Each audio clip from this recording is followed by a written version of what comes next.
Anita est une jeune fille de 18 ans, généreuse et pleine de vie, qui commence ses expériences amoureuses. Après trois échecs, à 25 ans, elle se retrouve célibataire avec 2 enfants sur les bras et tente de se reconstruire. Mais ce n'est pas sans difficulté. Traumatisée, elle n'arrive plus à faire confiance et préfère vivre seule que d'être mal accompagnée. Évoluer, c'est possible à tout âge. Changer, c'est possible à tout âge, disait le sociologue Jean-Claude Kaufmann. C'est une affaire de volonté, de ressort personnel et surtout d'envie. Alors, sur Osons Vivre aujourd'hui, nous nous intéressons à ces habitudes qui nous permettent d'avoir une vie épanouie et nous développerons l'angle de l'amour. Vous l'aurez compris, chers amis téléspectateurs, et ce sera en compagnie de notre psychologue, voilà, Monsieur William Dossougoin. Il est déjà là pour nous répondre. Monsieur William Dossougoin, bonjour. Bonjour Madame Christelle. Comment allez-vous? Oh, moi je me porte super bien. Alors, aujourd'hui, nous allons parler de ces habitudes-là qui nous permettent d'avoir une vie amoureuse épanouie, une vie épanouie en général. Qu'entend-on par vie épanouie? Je salue les téléspectateurs, je salue tous ceux qui ont l'habitude de suivre cette rubrique Osons vivre, histoire de mieux se construire pour vivre en société dans la paix. Vie amoureuse épanouie, c'est, si on doit peut-être l'expliquer, c'est juste sur 3 angles. 1, se sentir aimé. 2, se sentir accepté. 3, se sentir compris. Parce que ces 3 volets s'appuieront en fait la source de notre joie quotidienne. Donc, si on doit rassembler, c'est se sentir aimé, se sentir accepté.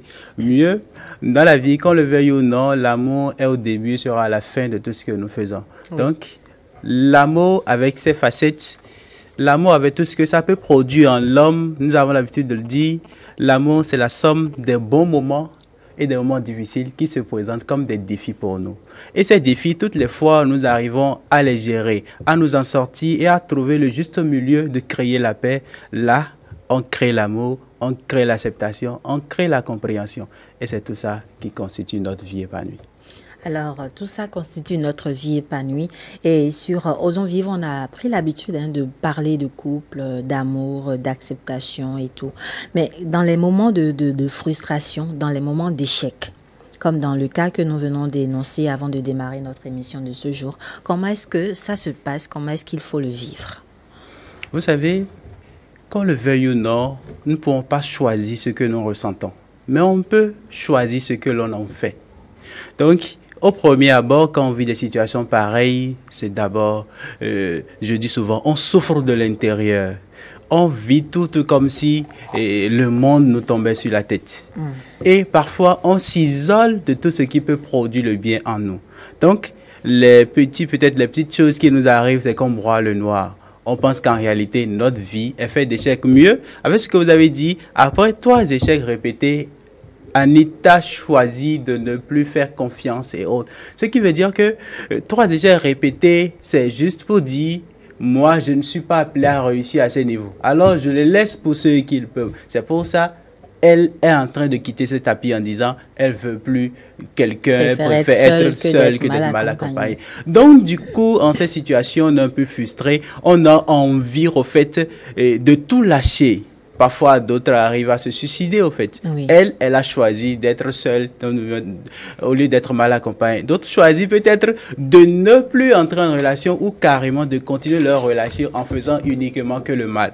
Oui. Donc, en réalité, la souffrance génère plusieurs aptitudes, mais avec ce qui vous venez de dire, la souffrance, les frustrations et autres génèrent pour ce qu'elle a vécu, l'isolement.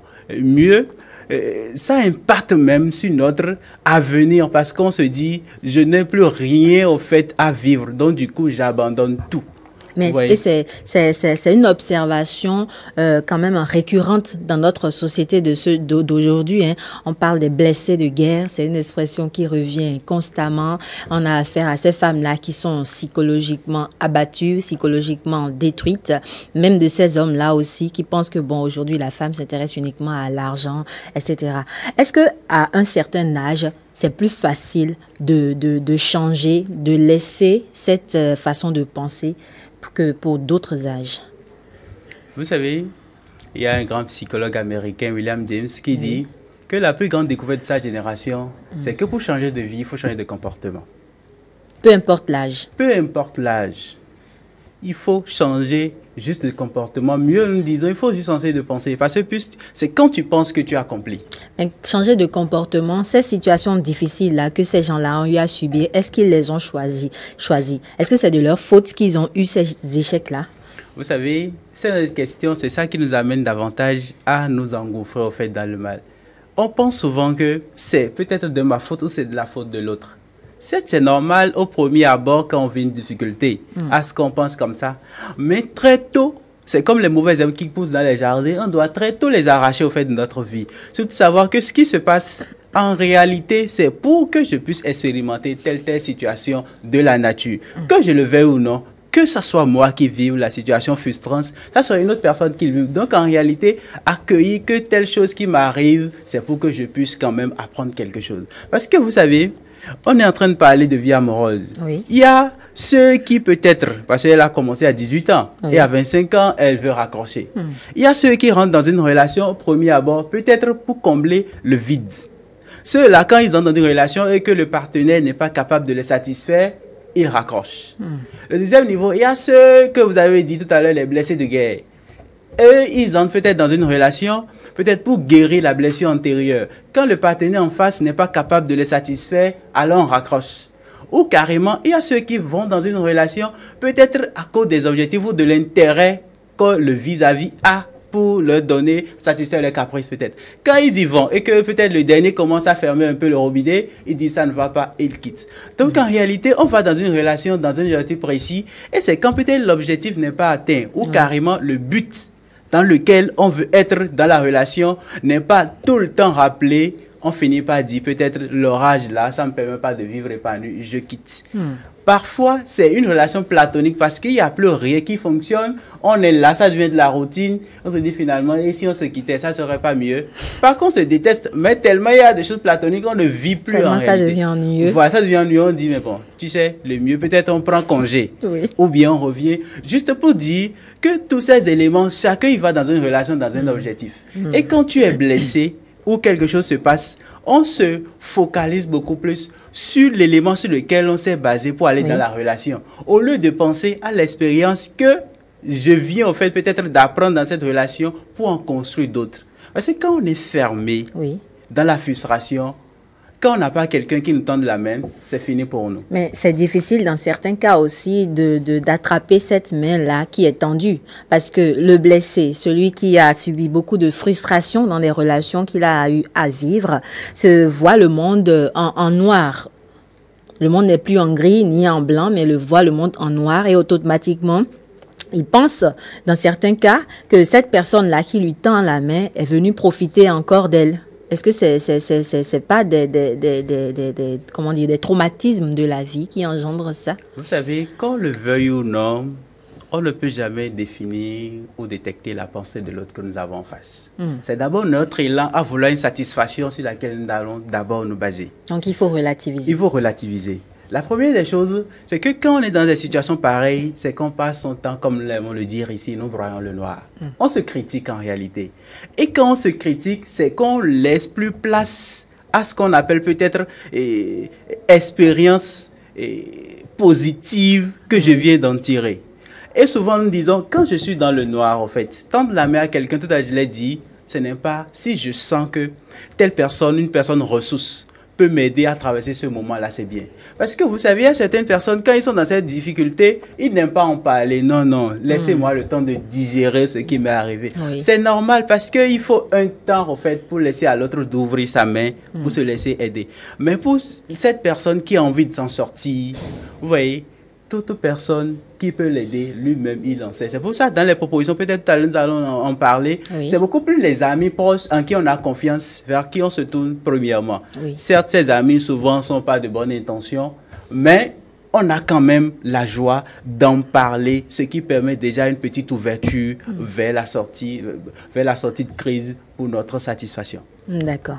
Alors, ces amis-là vers lesquels on est prêt à se tourner, voilà, pour parler de ce problème-là que chacun est en train de vivre, deviennent dans certains cas aussi très critiques à l'endroit de la personne qui vit cette situation douloureuse.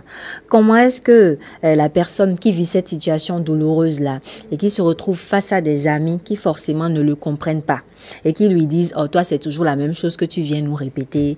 Tu as déjà fait c'était cela une fois et puis ça n'a pas marché. Aujourd'hui, tu dis encore la même chose. Quand est-ce que tu vas changer ?» Comment est-ce que cette personne qui vit cette situation difficile est censée réagir? Vous savez, c'est énervant, en fait, quand on est en difficulté, que ceux qui sont censés nous aider, au fait, nous enfoncent. C'est énervant. Mais vous voyez, dans les propositions, dans l'accompagnement que nous faisons, quand tu es dans ce type de difficulté, ce qu'on propose en matière de relations amicales, c'est d'éviter ces personnes qui ne cessent de vous critiquer.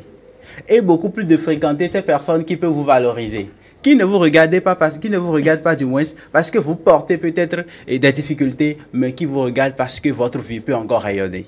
Des personnes qui sont capables de vous faire des éloges quand bien même vous souffrez. Des personnes qui sont capables de vous faire sourire. Certes, il n'y en a pas beaucoup. C'est pour ça, souvent on dit, le mieux c'est d'aller voir un spécialiste qui pourra en fait vous aider de façon convenable. Oui. Alors, tout à l'heure, dans l'une de vos interventions, vous avez parlé de changer de comportement en citant le nom de William James. Voilà. Alors, changer de comportement, est-ce que ça implique forcément détruire une partie de soi ou, comment dire, être une autre personne? Est-ce que ça signifie devenir une autre personne que celle qu'on est? Vous savez, il n'est pas nécessaire de penser à se changer pour évoluer, mais simplement à changer ce que nous faisons. Parce que quand on veut se changer, c'est qu'on veut détruire notre personnalité, mais non. La négativité fait partie même intégrante de notre personnalité. Nous devons d'abord apprendre à l'accepter pour nous en sortir. Parce que c'est autant de pensées qui vont nous animer. C'est pour ça il y a des grands ouvrages au fait que nous-mêmes conseillons à des moments donnés la puissance de la pensée positive. Parce qu'à des moments donnés, quelle que soit la négativité qui t'anime, il te faut de bonnes pensées. Donc tu n'es pas obligé. D'ailleurs, ce n'est même pas la bonne option. Vouloir changer peut-être de veste parce que c'est sale, le mieux c'est de laver et de reprendre après de l'utiliser. Donc du coup, nous n'avons pas besoin en fait, de changer de personnalité ni de changer de caractère. Nous avons peut-être à améliorer nos façons de faire en fonction des difficultés et surtout, parce qu'en réalité, la plus belle femme du monde ne peut donner ce qu'elle a. C'est en cela que parfois nous proposons les outils pour qu'en face des difficultés, on puisse, au lieu peut-être d'utiliser le schéma A, utiliser le schéma B ou le schéma C en fonction de ce que tu vis comme difficulté. Donc c'est un peu ça. Sinon, la meilleure des façons de vivre les difficultés, c'est d'abord, tout à l'heure nous avons défini, c'est d'accepter ce qui m'est arrivé. Et quand je l'accepte maintenant, je me dis, parce que le fait de l'accepter ouvre mes yeux sur d'autres réalités.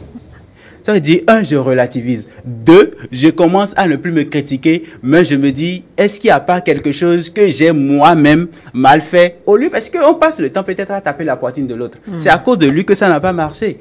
Mais qu'est-ce que moi, peut-être, j'ai fait pour que la relation soit bonne. Oui. Parce que qu'on le veuille ou non, quand on rentre dans une relation, il faut toujours des préalables. Les préalables, c'est d'abord peut-être de se dire, mais j'y vais peut-être avec tout ce que je suis. Mon affection, souvent Griffin dit avec tout mon argent, avec tout mon pouvoir, j'y vais avec tout l'amour. Et chaque jour, mon amour. Voilà, chaque jour, j'essaie de me performer pour que j'ai davantage, peut-être pour mon partenaire, l'image la plus belle. Pour que toutes les fois, parce que la routine a tellement tué de choses que je rentre aujourd'hui, peut-être je te vois, et finalement je dis, mais bon, c'est comme ça. Et je commence à m'y habituer. Là, ça commencera peut-être pas tuer le peu d'amour, d'ambiance joyeuse que vous avez. Alors que si chaque jour, il y a quelque chose de plus beau, quelque chose d'inventé, ça favorise la paix et l'épanouissement. Alors, est-ce qu'il y a un temps, quand vous êtes psychologue, voilà, et puis quand ce genre de situation intervient dans la vie d'un être humain, est-ce qu'il y a un temps de retraite de soi pour considérer qu'au moins scientifiquement, cette personne-là qui a emmagasiné beaucoup de stress, beaucoup de douleur, beaucoup d'échecs, est en train de se restaurer pour pouvoir entamer une nouvelle relation? Vous savez, quand l'on vit à chaque type de personnalité nécessite un temps en fait pour s'inculquer de nouveaux comportements, de nouvelles façons de vivre. Il y a peut-être ceux qui, en un trimestre, pourront s'en sortir parce que quoi? ils ont eu le temps de s'oxygéner, de se relâcher. Oui. Comme on aime le dire, ils ont eu le temps de remettre tout au pas. Il y a ceux qui passeront peut-être juste 2 trimestres, c'est-à-dire juste un semestre, histoire quand même de se faire accompagner. Parce qu'en réalité, l'accompagnement, pour ne pas dire le temps de retraite, se fera en fonction de la blessure.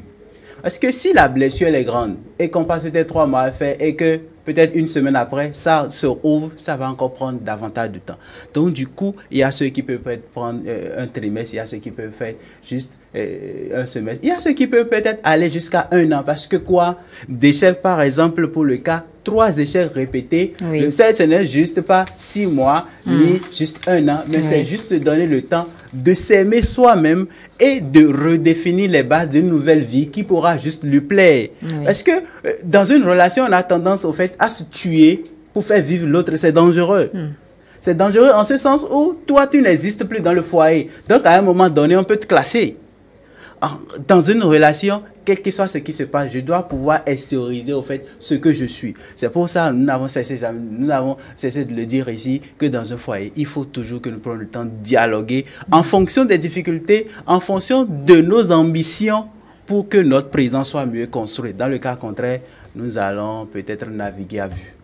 Alors, dans le cas d'Anita qui a déjà 2 enfants et qui est célibataire et qui doit non seulement se battre pour ses enfants et se battre pour elle-même, comment envisager cette retraite-là? Quel impact cette retraite-là pourrait avoir sur sa personne?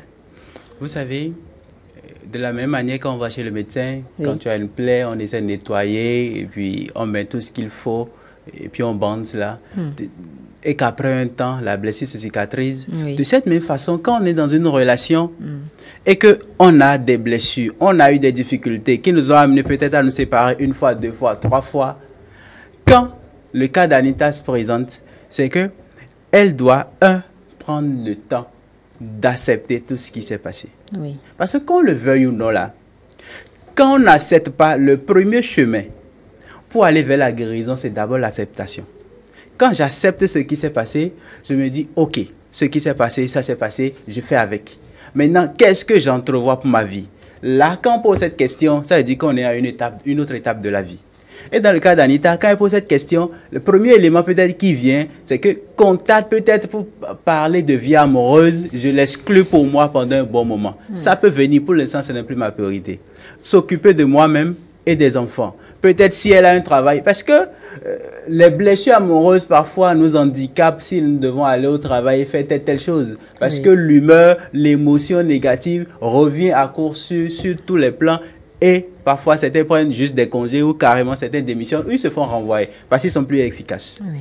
Donc, dans ce cas, peut-être Anita, pour se changer d'air ou changer de pensée, trouvera un emploi, va s'investir dans ce travail. Se dira, je n'ai, comme nous aimons le dire en griffe dans notre jargon, que ce boulot devient son mari pour l'instant, qu'elle va prendre le temps d'entretenir. D'accord. Vous voyez? Oui. Et 3e niveau, c'est d'avoir des amis autour d'elle qui non seulement la plongent dans des difficultés, mais qui l'aident au fait à croire que la vie elle est belle. D'ailleurs, la vie elle est belle.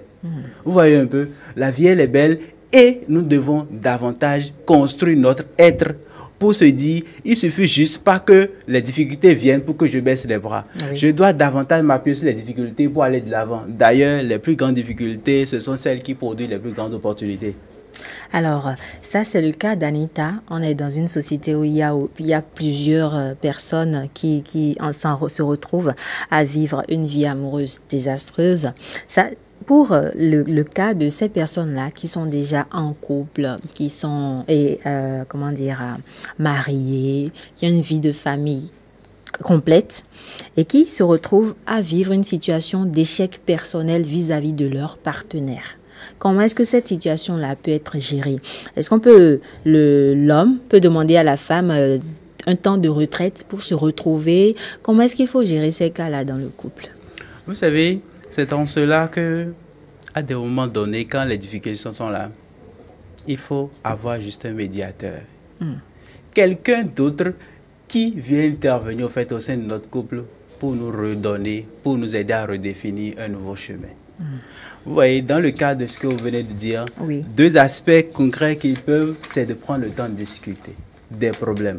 Souvent, nous disons, quand tu viens, au lieu peut-être que vous en parlez, les difficultés au premier abord, on donne peut-être un calepin pour dire, notez davantage les difficultés qui constituent des échecs pour votre vie de famille, ou votre vie de couple. Et prennent le temps d'en citer. Et quand on en cite maintenant, on commence par décortiquer un à un, au fait, chacun de ces problèmes pour voir en même temps les problèmes et les avantages que ces problèmes ont procuré, au fait. Parce que souvent, on pense que les difficultés sont là juste pour nous tuer, mais non. Ça crée davantage d'opportunités à ce que nous puissions avoir une vue assez claire sur notre couple. Parce que moi, je le dis, il peut arriver qu'en couple, nous jetons des assiettes, que nous cassons même au fait le lit ou bien le bureau, tout le frigo, même les nacos dans la maison. Mais qu'après, nous puissions prendre le temps de se dire, tu sais, puisqu'on n'est pas ensemble pour nous détruire, asseyons-nous pour en discuter. La première des valeurs qu'on doit davantage dans un foyer, et je dis souvent, mettre en pratique, c'est le dialogue. Dialoguer autour des problèmes, dialoguer autour peut-être des solutions qui peuvent nous amener à construire notre foyer. Et troisième niveau, vous voyez, quand on est en couple, on a tendance à croire que je dois penser, et ce que moi je pense là, ça doit être accepté par l'autre. Non. Quand l'homme est différent de la femme, d'ailleurs la psychologie démontre que le comportement de l'homme, la pensée de l'homme est très très différent au fait de ceux au fait de la femme. Donc du coup, nous devons nous dire, nous sommes ensemble, nous sommes tous différents. Oui. Et puisque nous sommes différents, à des moments donnés, nous devons pouvoir faire des consensus. Faire des sacrifices pour que la vie en couple puisse fonctionner. Ne pas dire que coûte, c'est ce que moi je pense qu'il doit être fait. Vous voyez, c'est dans cela que souvent nous basons sur l'intuition de la femme. Parce que la femme sent venir de très loin les difficultés. Sauf si peut-être elle n'a pas envie de se donner, elle laisse les problèmes venir vous assaillir. Mais quand elle en a envie, quand elle sent ça, elle en dit, ah, papa, ou bien elle dit, il y a telles difficultés qui sont là, prenons le temps de ci, de ça. Et quand elle sait que tu ne peux pas, elle va peut-être passer par une autre personne pour t'en faire part. Donc, il y a toutes ces petites choses-là qui peuvent nous aider dans un couple où les échecs sont là, ou pour ne pas dire les difficultés constituent notre quotidien et nous n'avons pas à les gérer. Est-ce qu'on le veuille ou non, c'est des petits conflits qui se créent dans nos cœurs sans pour autant que nous le sachions. Parce que quand on ne verbalise pas, peut-être on va dire, mais bon, l'autre, si j'en parle, il va se fâcher ou bien elle va se fâcher. Et du coup, je me tue et puis je suis là. Je finirai peut-être par exploser. Et ce jour-là, ça serait désagréable. C'est pour ça, quand il y a ces petits conflits, on prend le temps d'en discuter, de poser sur la table ou de trouver, au fait, les meilleurs moments. Je me rappelle peut-être d'un couple où la dame dit, mais bon, monsieur, quand il rentre, il aime bien mon repas. Quand il rentre à la maison et que le repas n'est pas prêt, il s'énerve, il va dormir, ça fait à demain. Elle dit, mais bon, comment je peux faire? Parce que les travaux, au fait, des enfants de la maison, prendre soin de tout ce qui m'amène parfois à ne pas être à l'heure. On a dit, non, mais il suffit juste. Qu'est-ce qu'il aime, au fait? Quand le repas n'est pas prêt, ce n'est pas encore une fin en soi. C'est peut-être parce que quand il rentre, au lieu peut-être de t'attacher à lui pour lui dire, bonne arrivée, le satisfaire, tu t'attelles à la cuisine. Et coup sur coup, même des heures passent, tu ne sors jamais. Donc peut-être au début, quand il vient, tu sais que le repas n'est pas prêt, lui apporter quelque chose qui peut grignoter, le cajoler un peu pour lui dire, je suis là, je n'ai pas encore fini, c'est à cause de tel. Prendre le temps, au fait, d'expliquer ce qu'on veut faire et surtout, porter du respect à l'homme. Parce que quand un homme ne se sent pas respecté, il bafoue tout ce qui est dans la maison. Alors que quand il est respecté, quand tu connais ton homme ou bien ta femme, elle aime si elle aime ça. Fais un peu de sacrifice et donne-le lui pour la paix dans le foyer. Et le reste, notre vie demeurera davantage épanouie. Le reste, notre vie demeurera davantage épanouie. Ça ressemble à un mot de fin. Mais nous allons encore poser une petite question à Monsieur William de Sougoin. On est en train d'évoluer vers la fin, effectivement. Et je voudrais savoir, il y a le cas de ces couples-là qui sont déjà au bord de la rupture. La communication n'est pratiquement plus possible et l'homme envisage déjà prendre la clé des champs. Et pareil pour la femme. Dans ces cas extrêmes, comment faire quand même pour essayer de restaurer une vie épanouie et se retrouver? Quelles sont les habitudes, les attitudes à adopter dans ces circonstances-là? Vous savez, vous avez employé un mot rupture. Oui. Et dans notre pays, il y a un mot qui est souvent à côté, un nouveau départ. Donc, du coup, qu'on le veuille ou non, dans ces couples-là qui sont déjà au bord du groupe, qu'ils puissent se dire, nous ne sommes pas mis ensemble au début pour qu'aujourd'hui nous puissions nous séparer. Ça, c'est la première des choses. Parce que là où il y a une volonté, il y a un chemin, disait Jean Pléa. Oui. Donc, du coup, nous devons prendre le temps, au fait, de se rappeler des premiers moments qu'on vivait, de moments joyeux. Parce que si on ne se souvient pas de ces choses, on ne pourra pas sacrifier pour quelque chose, pour notre avenir ou pour notre futur. Donc, la première des choses, c'est d'abord s'asseoir pour dire, si les premiers moments étaient bons, je peux encore améliorer quelque chose. Parce que tout à l'heure, on a défini l'amour en disant, l'amour, c'est juste la somme des bons moments et des moments difficiles qui se présentent comme des défis, n'est-ce pas? Donc, ceux qui sont déjà au bout, c'est juste un défi que la vie vous lance, pas pour vous séparer, pour que vous puissiez tester s'il y a quelque chose de beau qui peut être encore construit. Et moi, je sais en ma qualité de spécialiste que quelque chose de beau peut être construit. Donc, la première des choses, dialoguer, s'asseoir pour dire, madame, tu sais, ne pas craindre que ce jour-là, on puisse s'insulter ou des problèmes se passent, non, mais qu'on puisse s'exprimer. Mais quand on sait que l'autre, pour petites choses, va peut-être pleurer ou bien va rien entendre, on peut quand même aller voir. Peut-être tout à l'heure on l'a dit, faire un médiateur qui peut-être sert de pont pour que nous puissions en discuter des problèmes. Et de deux, un médiateur qui ne prend pas parti, parce qu'il y a des médiateurs qui prennent parti. Hein. En réalité, qu'on le veuille ou non, un médiateur, s'il connaît bien son travail, n'est pas là pour prendre parti de quoi que ce soit, mais pour restaurer peut-être une joie, une paix qui est en train de s'en aller. C'est pour ça qu'il a été appelé. Oui. Parce que déjà un médiateur qui vient en fait dans un couple, et sa feuille de route est définie. Et ce qu'il doit faire, à la fin, il doit pouvoir faire le point. Donc du coup, un médiateur, quelqu'un pourra les aider à bien faire. Ou carrément, il y a, en fait, on a des valeurs africaines. Il y a des personnes ressources, des personnes âgées de part et d'autre, que les deux, au fait, ou carrément, si on est marié, on a des parrains de mariage. En fait, on a des personnes qui assistent à nos mariages, qui sont encore en vie et qui nous connaissent. Parce que quand ça ne va pas et qu'on n'en parle pas, ça constitue, au fait, des os dans notre gorge et nous empêche de vivre. Ouais. Donc, pour finir, peut-être, troisième élément, premier élément, c'est le dialogue. De trouver peut-être un médiateur si on ne peut pas dialoguer ensemble pour qu'il puisse nous aider à nous entendre discuter des problèmes. Et troisième chose, il ne faut pas hésiter, au fait, à faire revivre ces premiers moments en fait, de notre relation. Les bons moments. Oui. En fait, les premiers moments sont toujours les bons parce que quoi, on est en conquête là. Tout à fait. Donc, on fait tout au fait pour plaire. Donc, se faire vivre, se dit, mais bon, je vais essayer quand même quelque chose. Vous voyez un peu, c'est comme, je vais peut-être finir par là, le couple qui voudrait simplement se séparer parce que peut-être la dame n'arrivait plus à satisfaire pleinement le monsieur et la dame n'arrivait pas à satisfaire le monsieur parce que la dame était malade. Et puisque le monsieur ne savait pas, le monsieur s'est trouvé une autre dame au dehors. Et puisqu'il y avait un enfant dans le foyer, la dame dit, avant qu'on se sépare, donne-moi juste 3 mois, en fait, pour que je puisse quand même montrer à notre enfant que notre relation est la bonne possible. Et pendant ces 3 mois, elle a mis toutes les stratégies en place pour reconquérir son mari. Après les 3 mois, le mari a refusé au fait de sortir de la maison parce que quoi, tout ce qu'il pensait au fait qu'il avait perdu était finalement là. Il n'ouvrait pas les yeux sur certaines choses que sa femme lui proposait. Donc, nous avons toutes les astuces au fait en nous-mêmes. Le reste, si nous n'en pouvons pas, nous pouvons toujours au fait aller vers des personnes qui pourront nous aider, nous permettre au fait d'avoir les meilleures manières. Parce qu'il y a aussi des manières qui ne sont pas adaptées à des types d'hommes.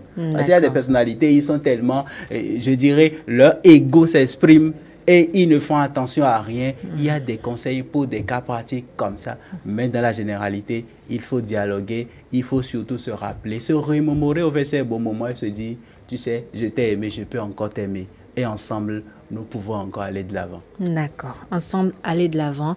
Quelques derniers conseils, un dernier mot pour les amis téléspectateurs. Vous savez, quand on parle de vie amoureuse, souvent on oublie les enfants. Alors qu'en réalité, les enfants sont partie intégrante en fait, de la vie amoureuse du foyer, du couple, de la famille.